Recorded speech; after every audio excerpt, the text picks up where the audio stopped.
Countdown for blastoff. X -5, -4, -3, -2, X -1. Fire!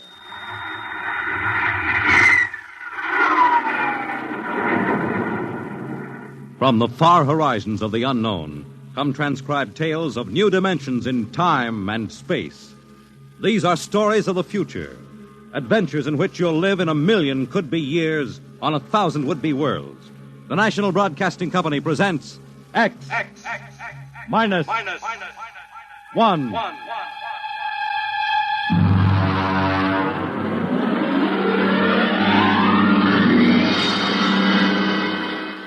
Tonight, Universe.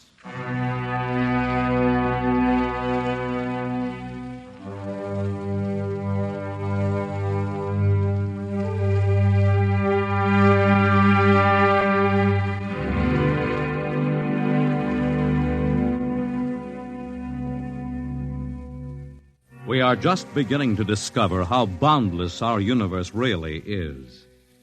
And yet as man reaches out to the stars, out toward infinity, ironically enough, he may be building himself a new kind of prison.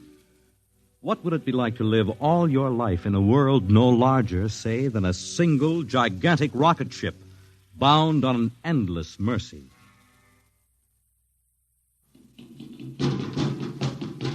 Hugh, look out! You all right? Yes, just missed me. What was it? A mutant with a slingshot, I think. Must have dashed down that passageway. Want to go after it? Oh, we'd never catch it, Alan. It's probably 12 decks above us by now. I didn't think they ever came down this far. Trolls usually get them before they reach this level. Well, they get more daring with each generation. This one looked like a female. Male or female, it might have killed us. I told you this trip was pure foolishness, climbing 24 deck levels to hear a crazy old man rave. All right, Alan, we're almost there now. Let me see, compartment X, 15, level 24. This is the place. This area smells as if it hadn't been visited by a sanitation crew for generations. This part of the ship is almost deserted. Yes? Is this the compartment of John the Witness? Who are you? My name is Hugh Hoyland, cadet from Scientist Barracks. This is my friend Alan Mahoney. What do you want of John the Witness? Well, only to talk. Are you a believer in Jordan? Naturally. I have heard that there are those among the younger scientists who doubt the word of Jordan. To doubt is death. We're not heretics. Enter.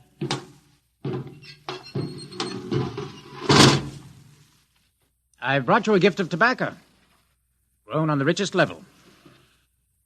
Oh, it smells good. I assure you it's of the best. Wait here. I'll get him. What a rat's nest. Shh. Well, what the devil do you think he can tell you? Alan, I'm not sure.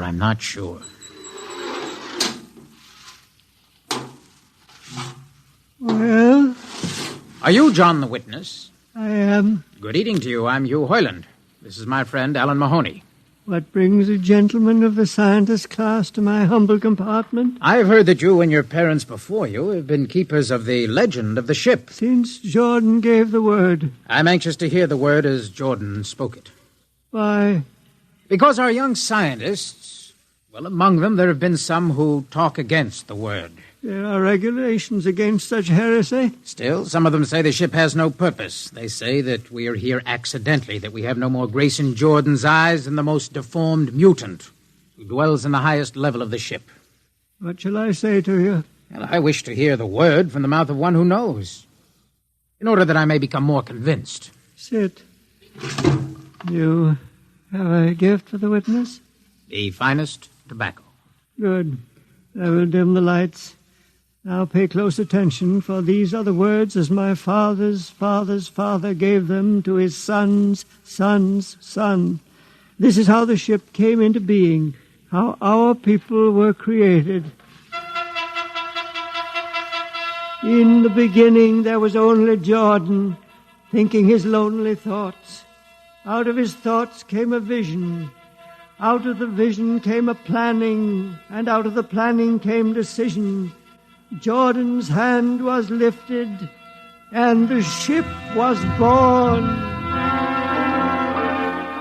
Mile after mile of good compartments, tank after tank for gold and corn, ladder and passage, door and locker fit for the needs of the yet unborn. He looked on his work and found it pleasing, meet for a race that was yet to be. He thought of man, and man came into being.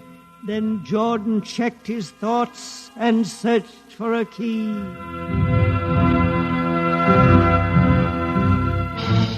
Man untamed would shame his maker. Man unruled would spoil the plan. So Jordan made the regulations, and order came to the works of man.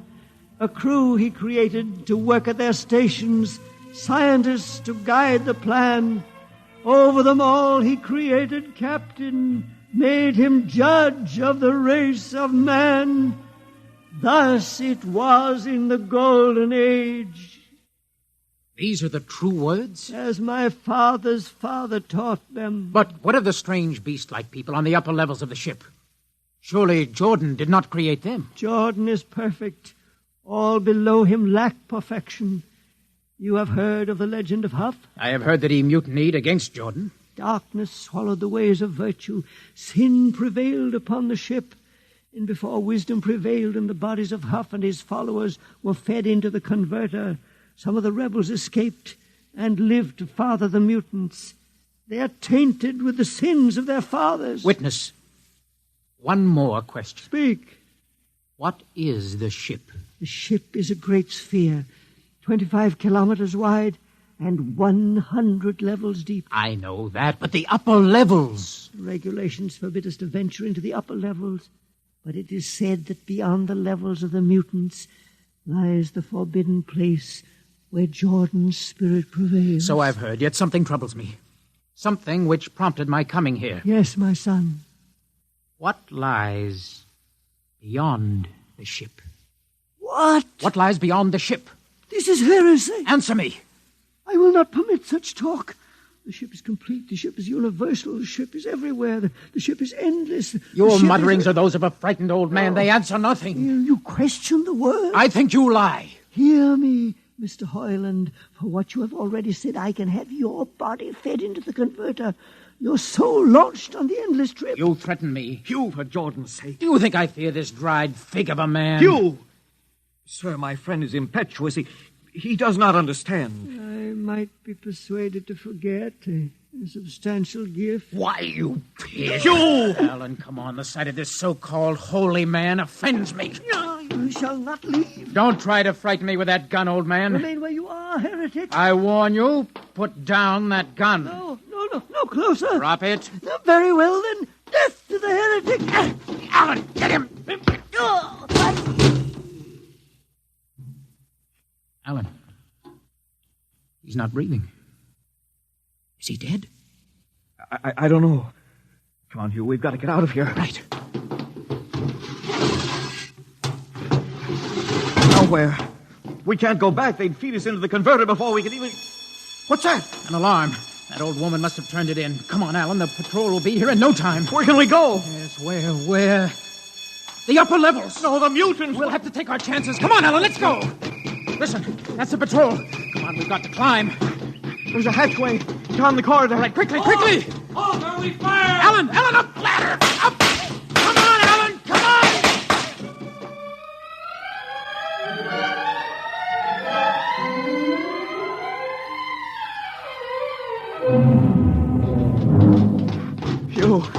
Hugh, wait. How far are we from the outside wall? Judging by the slope of the deck, about 2 miles. Alan, let's try this passageway here. If you hadn't asked him that stupid question. Now, there's no use going over that. But why did you do it? I've been thinking about it for a long time.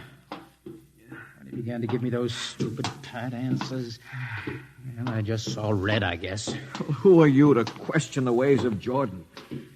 When you asked me to go with you to visit the witness, I I thought you wanted spiritual help. I never dreamed. I'm sorry, Alan. I'm sorry. I couldn't foresee this. Wait a minute. What?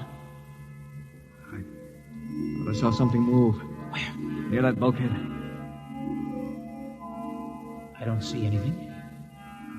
Maybe my eyes are going bad. Listen! You behind us! Alan, look out!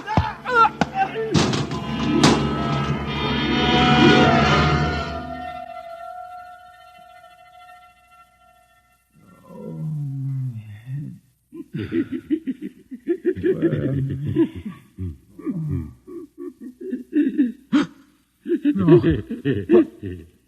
What are you? Throw away that knife. Keep away from me, you. Don't kill him. Not yet. Who are you? You must forgive my friend Bobo. Like so many of my people, he's rather impetuous where members of the so-called super race are concerned. Who are you? What place is this? As you can guess, from my leg, I'm a mutant. Mutant? Where is Alan? Your friend is dead. Dead? I was not able to restrain my people in time to save him. Why don't you destroy me and get it over with? We do not kill for pleasure, Mr. Hoyland. Only when necessary. You know my name? I read your identification tag. Who are you? Mutants can't read. My name is Gregory. Gregory? I'm a leader of my people. You see, although we are unfortunate in our heredity, Mr. Hoyland, many of us are quite intelligent. And why do you live like animals? We'd rather live like free animals than like regimented slaves, as you do. I've heard you practice cannibalism. Undoubtedly, you hear many things about us. You turn your head. Why? That monster. I've never seen a creature like him. Bobo is an unfortunate. He was born without the power of speech. How can you tolerate such a monstrosity? We've learned to live with difference. If we began to destroy our imperfects as you do on the lower levels, there would soon be no one left. It violates the regulations. The word of Jordan states Mr. Hoyland, your people are really quite primitive and barbaric. You dare say that to me? I dare say a good deal more. Let us go to my compartment and speak further. I'm always interested in information on the lower levels. I'll give you no information. Bobo. No. I want Mr. Hoyland in my cabin, please. No! I would advise you to go quietly, Mr. Hoyland. Bobo has a hatred of superior beings, which is unfortunate, but quite understandable. Proceed.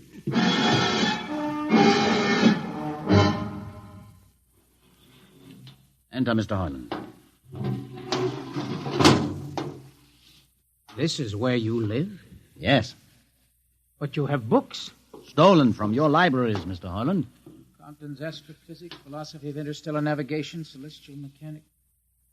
You've read these? Most of them. I had no idea that you... Why did you bring me here? What do you intend to do? Do you believe in Jordan, Mr. Hoyland?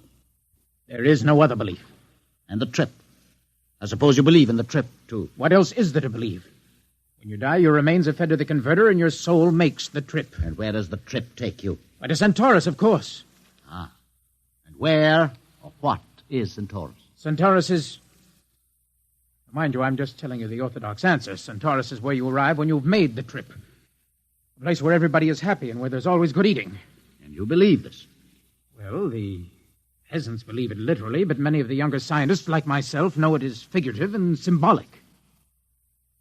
Why do you ask? Did it ever occur to you, Mr. Hoyland, that the trip is exactly what your peasants believe it is? What? And that the ship and all the crew were actually going somewhere, moving? The ship can't go anywhere. It already is everywhere. Imagine a place bigger than the ship, much Bigger? bigger, with the ship inside it, moving inside it. There can't be any place bigger than the ship. There just wouldn't be any place for it to be. Oh, for half's sake, listen. You know the lowest level? Of course. If you started digging a hole in the lowest level, where would that hole go? It's forbidden to think such thoughts. Where would it go? I can't think about it. Bobo, we're going to take Mr. Hoyland to the place. No. Where are we going? To the top level. But that's certain death. Nonsense. I've been there 1,000 times. Come along. No, I won't. I won't. You can't make me. I think we can. Please. Now, shall we proceed peacefully, or shall I have Bobo persuade you?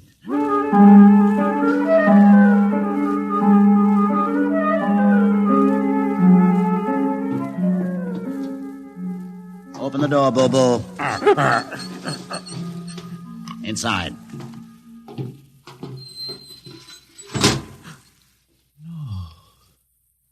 What place is this? This, Mr. Hoyland, is the main control room. Why, Mr. Hoyland, you're trembling. It isn't true. No, there's no such place except in mythology. You younger men are so wise, Mr. Hoyland, except for one thing. This happens to be the main control room of the ship. Main control? But it's just a huge room with an instrument panel. And what did you expect? How do you know this is the main control room? See these instruments? Using them, the navigator many hundreds of years ago actually steered the ship on its voyage. I don't understand. I didn't suppose you would. Sit down. Very well. Look up. What do you see? A huge shield. Watch it for one moment, Mr. Hoyland. You're going to see something that few of us have ever been privileged to witness. What are you doing? I'm dimming the lights. Don't be frightened. Keep your eyes focused on the shield above us. Ready? Watch. It's sliding back. Ghost of Jordan. Well? What am I seeing? The universe, Mr. Hoyland. The universe in all its beauty. The stars, the planets, the suns and moons and constellations. No, it can't be. The ship is the universe. There is nothing but the ship. But there it is. You see it before your eyes, spread out like a canopy of glory. Do you still deny it? Answer me, Mr. Hoyland.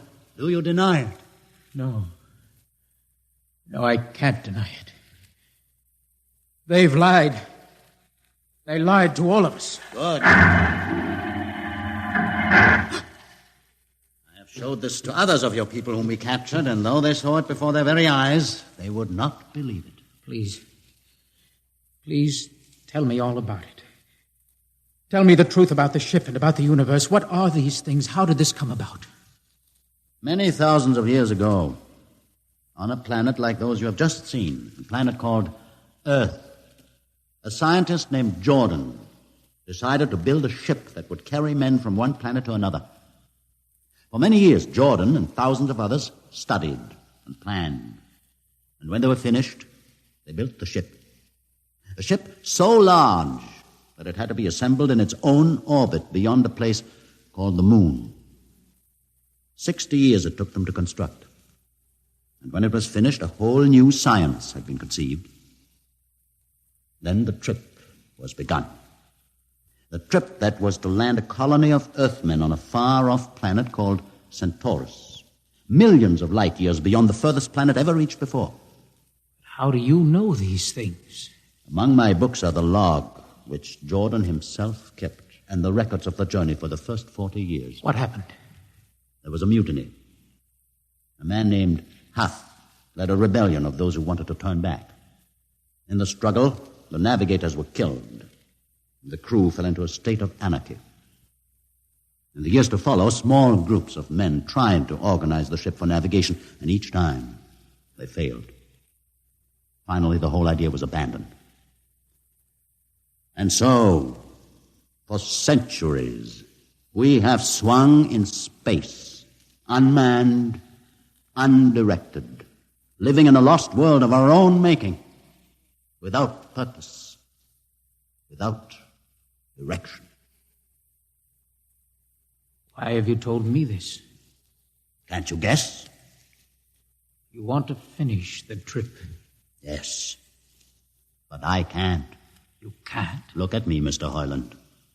You see, a mutant, a man with a twisted leg.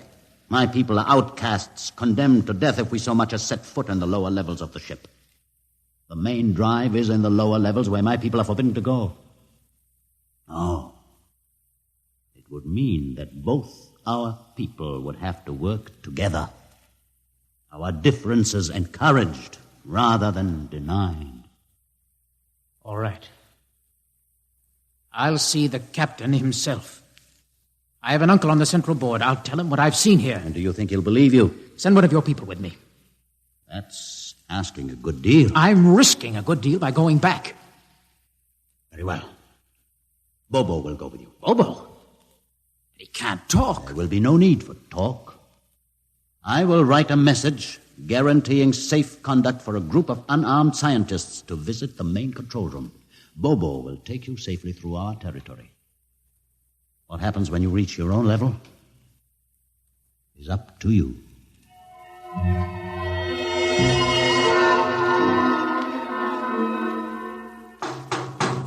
One moment. Yes, what? You? Quick, Uncle, let us in. Hey, but this mutant... He's harmless, please, Uncle, please. Now, what is this? You're wanted for... I know all about that. Uncle, listen. I must see the captain. The captain? Are you mad? Uncle, you're a council member. You can get me to see He'll him. kill you. You're wanted for heresy. I don't care. I must speak with the captain. Now, Uncle, you're close to him. You can arrange it. I don't understand. Listen to me. The ship is moving. I can prove it. Do you understand? There is a purpose in the ship. I don't understand what you're babbling about. Now, never mind. Just talk to the captain. Tell him I have information of tremendous importance. Tell him I've arranged a truce with the mutants. Truce? Here, show him this paper. Signed by their leader. Do it, Uncle, for my sake. I don't know what... Uncle, please, if I'm to die, let this be my last request to you. Very well. I'll speak to the captain.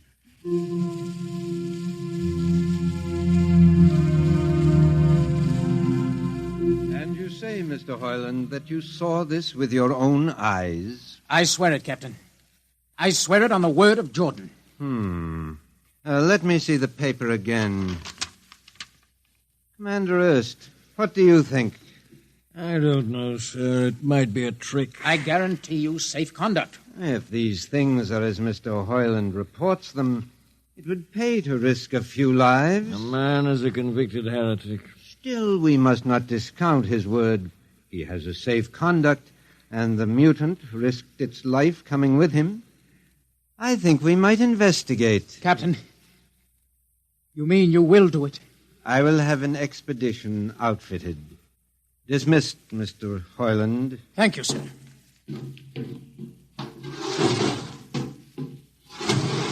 Captain, Commander Erst, Sir. you will make the necessary arrangements for an expedition. And I trust you understand. Perfectly, sir. Perfectly.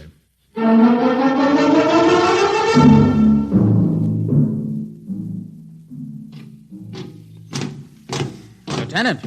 Mr. Hoyland? You better halt your men here. This is the spot. Patrol!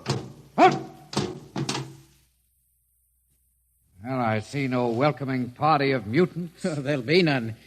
Their leader will meet you inside the main control room. You don't say. And just where is this main control room? Beyond that door. I see. All right, men. Ready up. Lieutenant, why do you ready arms? In case of ambush. Ambush? Now, wait a minute, Lieutenant. What are those men doing with that ray gun? Just aiming it at the door. Are you mad? No, Mr. Hoyland, but most certainly you are to think that we could be lured up here to be slaughtered with a fantastic story about some mythical control room. Guns ready, sir. Lieutenant, I warn you, these people have acted in good faith. You can't break that faith. Oh, mutant! Come out! For Jordan's sake, Hold it. Lieutenant. A little too quiet for comfort. Mutant! Open the door! Please, Jordan, don't let anything happen. Don't let... All right, it's opening. Ready, men? Someone's coming out. Steady. Gregory, stay back! You fools! You've killed him! Here come the rest of them. Fire! Fire!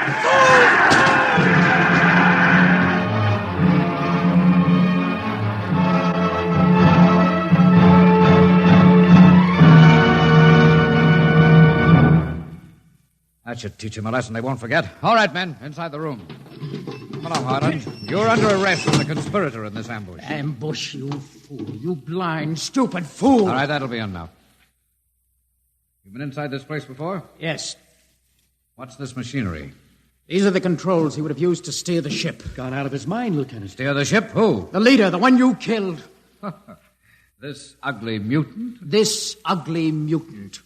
happened to be a man of true genius. Why, you're mad. Am I?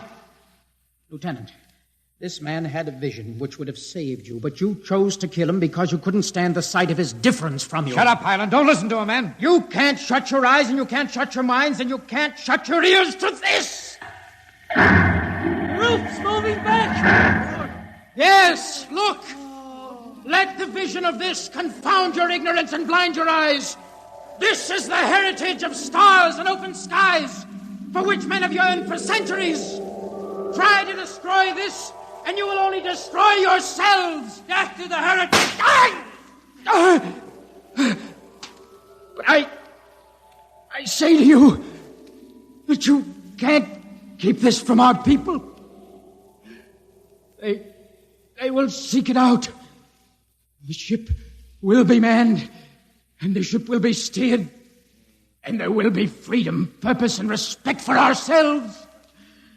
This is your heritage. Look upon the universe. Kill him.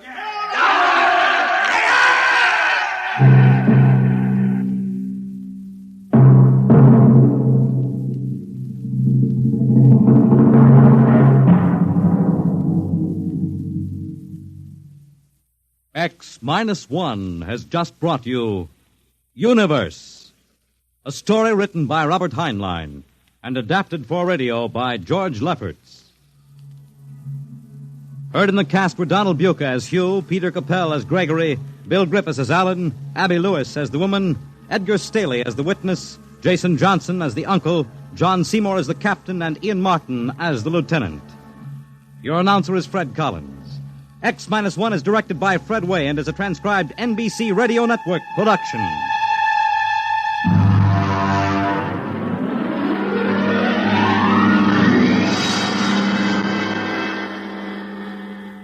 And now, next week we have a strange story to tell. A sweet, blood-curdling little story that is really only 2 sentences long. The last man on Earth sat alone in a room, and then there was a knock on the door. What knocked on that door? You'll find out next week on X minus 1.